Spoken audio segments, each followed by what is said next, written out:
Hello and welcome to Business Standards Morning Show. I am Ruchika Chitravanshi. Let us take a look at the stories for today.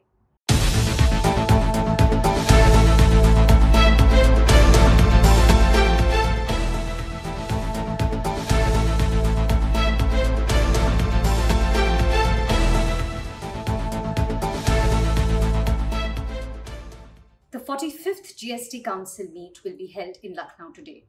This will be the first physical meet of the GST Council since the coronavirus outbreak. So what are the key issues that the Council might address at this crucial meeting? Let us take a look.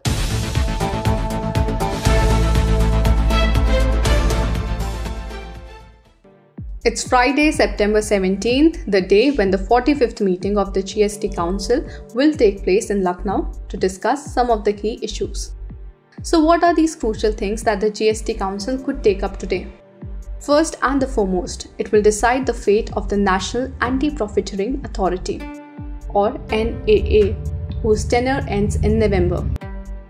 The Council, chaired by Finance Minister Nirmala Sitharaman, will decide whether the term of the NAA will get over after November 30th, and instead the Competition Commission of India or any other authority could be given its mandate.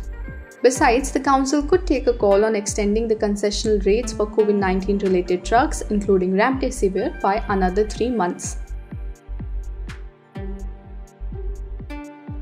The third important issue, if discussed and passed, may deliver a blow to food delivery operators like Swiggy and Zomato. The Council will discuss a proposal to consider food delivery apps as restaurant services. If implemented, food delivery services could get expensive. Experts say this may mean that restaurants will have to maintain separate accounts for sales not made through online food aggregators, leading to complexities for small restaurants. The fourth issue is about bringing petroleum products within the GST ambit.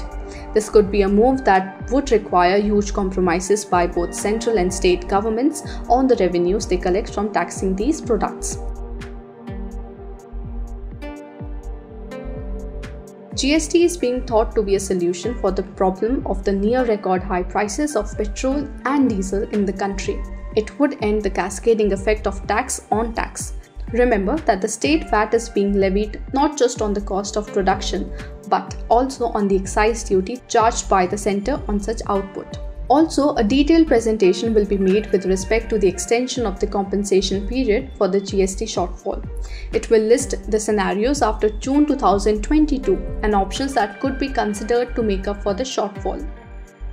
The centre will also present its view that GST revenues would do better than expected this year, and a compensation cess of 1 trillion rupees will be released to states. Besides, the back-to-back assistance of 1.59 trillion rupees borrowed from the market would more than cover the gap and partially compensate the arrears of last year. The Council may also consider reducing the tax rate on steel scrap from the current 18%. This comes after steel manufacturers faced enforcement action, including the blocking of input tax credit and supply-side disruption because of fake invoicing by scrap dealers. Now here is a list of other issues that could be on the table this time. 18% GST on coconut oil in less than 1 litre bottle.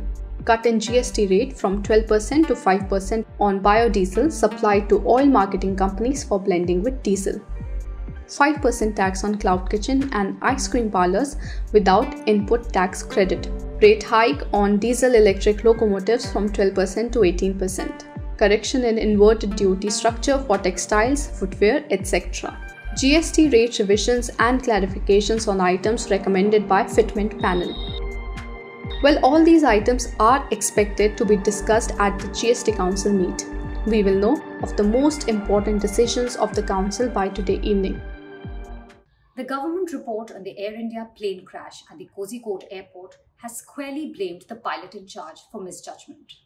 However, there are serious questions that remain on institutional failures. Watch this special report.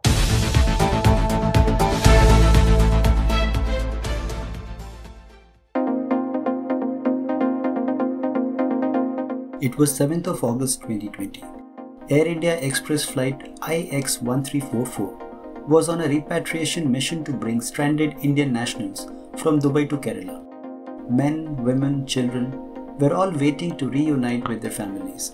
completely oblivious to the deadly fate that awaited them as the plane landed on a rainy evening at Kerala's Kozhikode airport. This is what happened when the plane landed.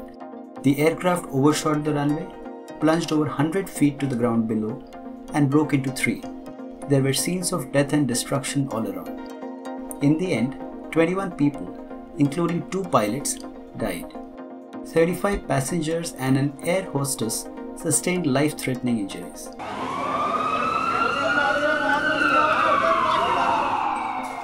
After many delays and extensions, investigators have finally managed to piece together what unfolded that night. And, shocking many, the report has squarely blamed the dead pilots for the crash. This is what the report says. The probable cause of the accident was the non-adherence to SOP by the pilot flying, wherein he continued an unstabilized approach and landed beyond the touchdown zone, halfway down the runway, in spite of a go-around call by pilot monitoring, which warranted a mandatory go-around and the failure of the pilot monitoring to take over controls and execute a go-around. The man investigators have blamed is pilot in command Deepak Sathe, a decorated Indian Air Force pilot who retired from the armed forces in 2006 to become a commercial pilot. Investigators found that his blood contained traces of anti-diabetes medication. This has been used as evidence against him. Blaming Sathe, the report says, the pilot in command was taking multiple unprescribed anti-diabetic drugs that could have probably caused subtle cognitive deficits due to mild hypoglycemia, which probably contributed to errors in complex decision-making as well as susceptibility to perceptual errors. But is the Ministry of Civil Aviation trying to deflect blame from gross institutional failures that led to the crash? Evidence shows that the tabletop runway at Kozhikode was badly maintained. The runway's safety area had grass on it and had lights protruding from its surface. Business Standard spoke to retired mechanical engineer Rajan Mehta, who had filed a PIL in the Supreme Court last year, questioning the centre's failure to install a technology similar to the Engineered Material Arresting System or EMAS used in 125 airports across the world. Mehta has worked abroad with firms with expertise in preparing EMAS in shorter runways to avoid air crash related deaths. You experienced enough, no? The pilots are dead and gone. They can't defend themselves. Every safety norm that the government should have provided in the report has been swept under the carpet. Okay? ICAO recommended a braking system, not necessarily EMAS. If you have another braking system, install it in Calicut and Mangalore. They are tabletop runways they needed. They didn't do it. Okay? They said it only works when the aircraft enters the bed at 70 kilometers. Lies, total lies. You see, now what do? I mean, the lifespan of an EMAS bed is 20 years. And they're saying 10 years to the AI. Then they're talking about number of days it takes to repair the bed if there is an arrestment. They're talking in terms of days. We talk in terms of hours. It takes 70 hours or 30 hours or 40 hours, you see. They have just sabotaged this whole thing. It's as simple as that. The fact is, the truth is that these people from the year 2008 have been ignoring the fact that you can have fatal accidents. Both Mangalore and Kozhikode have similar tabletop runways which make landing in bad weather a very dangerous affair, and it needs immediate attention. The government has grand ambitions for making more people fly, but can it realize its ambitions with letting more passengers die? From hefty discounts to ironing out supply bottlenecks, India Inc. is betting on revenge buying this festive season to perk up the sales. But will this translate into gains on Dalal Street? Let us find out.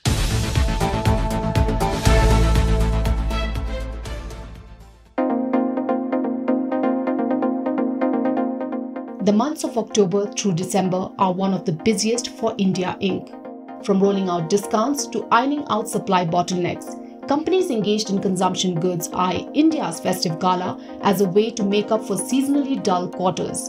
And given that the Indian economy now is swiftly recovering from the effects of the second COVID wave, market watchers are betting on revenge buying. According to Quantico Research founder Subhadha Rao, Mobility trends, pickup in corporate hiring, and revenge buying will support a strong bounce back in consumption goods and services. On the bourses, index returns also establish a similar trend. Since July 31st, the Nifty FMCG and the Nifty Consumption Indices have outperformed the 50-share benchmark index by up to 2.6 percentage points. However, investors need to be selective within the consumer space. Suvarna Joshi, research analyst at Axis Securities, explained the divergence. Listen in. Factors like ebbing of the second wave, acceleration in vaccination drive across the country are leading to an improved mobility of people. This has led to increased footfalls in stores and malls.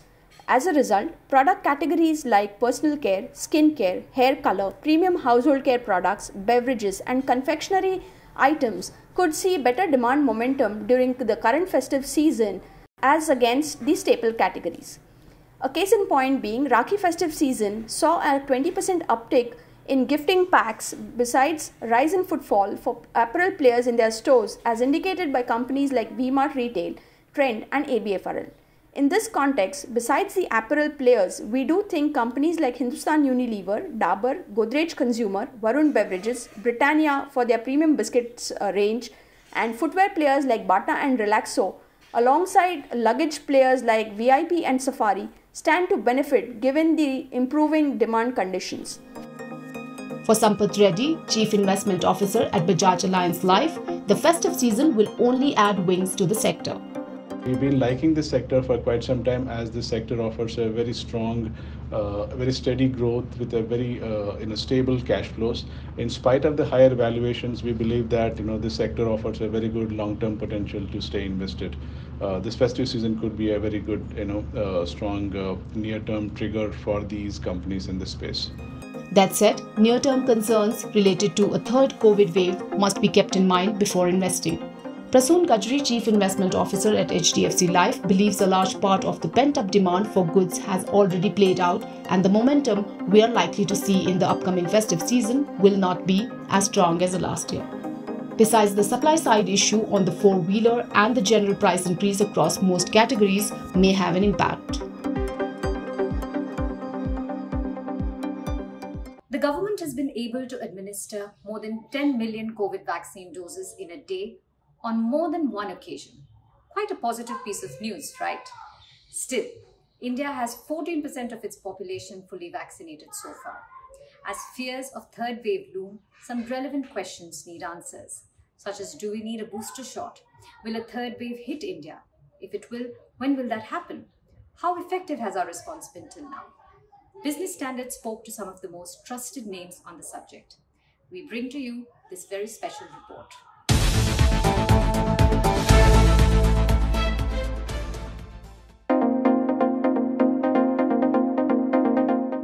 The US and a few other countries dealing with a third wave of coronavirus Delta strain infections are debating the need for a booster shot.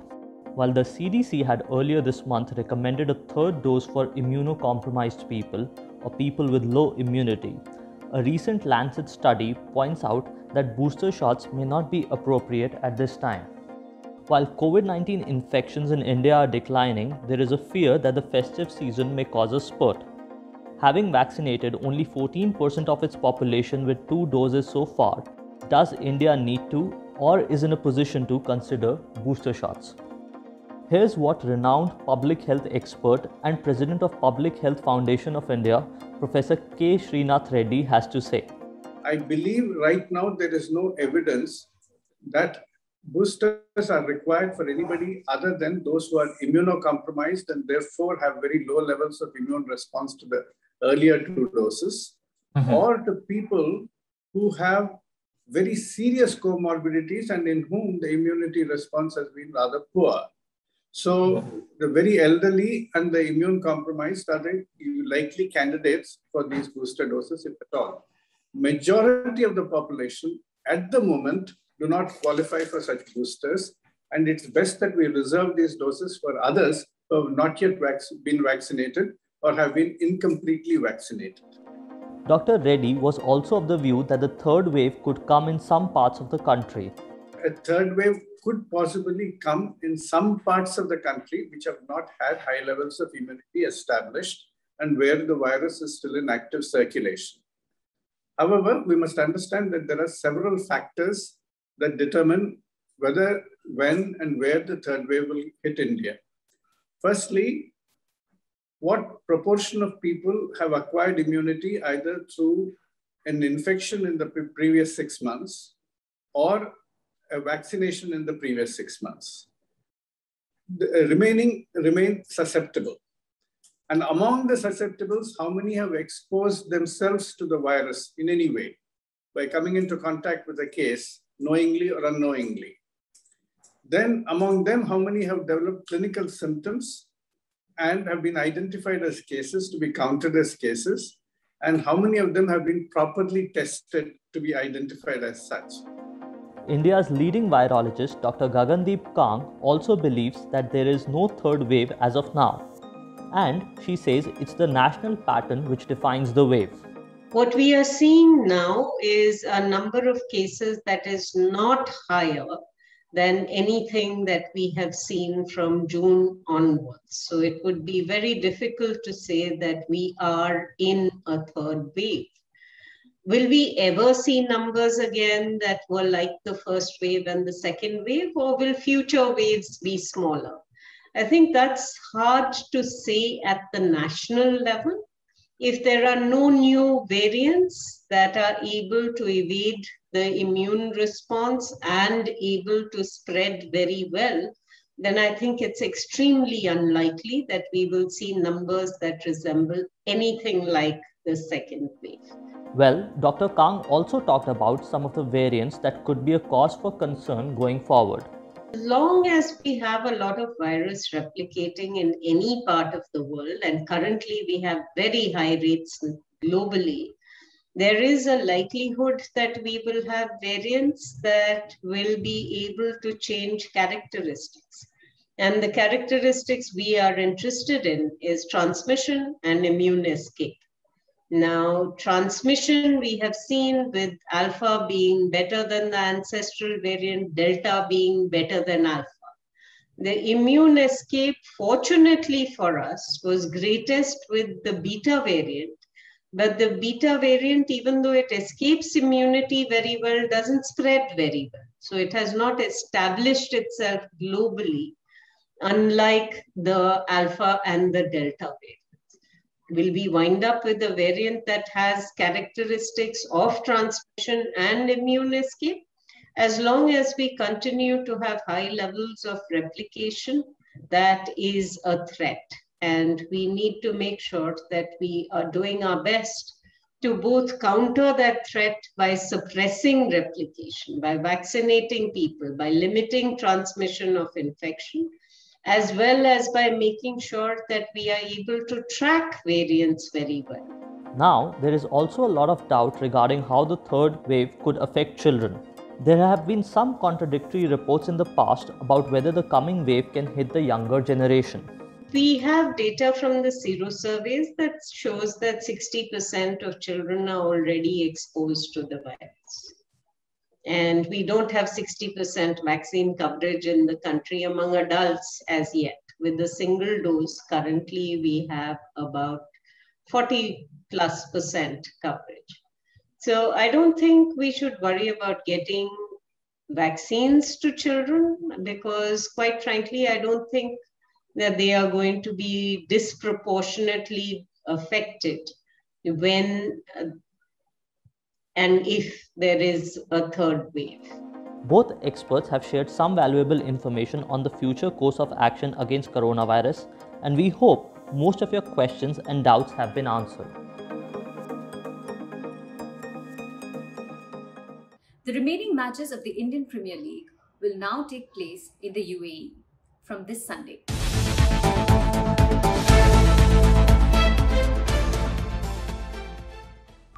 The remaining matches of the Indian Premier League will now take place in the United Arab Emirates from September 19th. With that in mind, let's explain an important term that is increasingly being used in the world of cricket, thanks to the coronavirus pandemic. The health and safety protocols released by the BCCI state that none of the international players competing in the IPL will have to serve quarantine. However, the franchisee members and families could face punishment if there is a bubble breach. BCCI's caution is understandable. After all, the IPL was suspended in April after multiple bio-bubble breaches. But what exactly is a bio-bubble? A bio-bubble denotes a secure environment that is isolated from the outside world to minimize chances of COVID-19 infections. Under such an arrangement, only authorized sportspersons, match officials and support staff are permitted to enter the protected area, and that too after testing negative for COVID-19. The bio-bubble can include certain parts or the entirety of a hotel or stadium. The players and other authorized people are allowed to access only those parts to prevent any physical interaction with the outside world. Held in July 2020, the West Indies Tour of England was the first international cricket tournament to be played within a biosecure bubble. The integrity of such a secure environment is maintained through strict rules. For the UAE leg of the IPL, all franchisee members will have to undergo a COVID-19 RT-PCR test 72 hours before their scheduled flight. Furthermore, all individuals will have to quarantine themselves after the RT-PCR test. All members whose RT-PCR test result is negative may travel to the franchisee's city of choice. This means that there is no quarantine for international players. There is a specific process that the franchisee members and their families will have to go through to enter and remain within the bubble. Detailed rules have been laid down for how and when someone can exit the bubble, including due to a medical emergency, and how they can re-enter. That's all we have for you today. We will be back with more news and analysis in the next episode. Stay tuned and thank you for watching.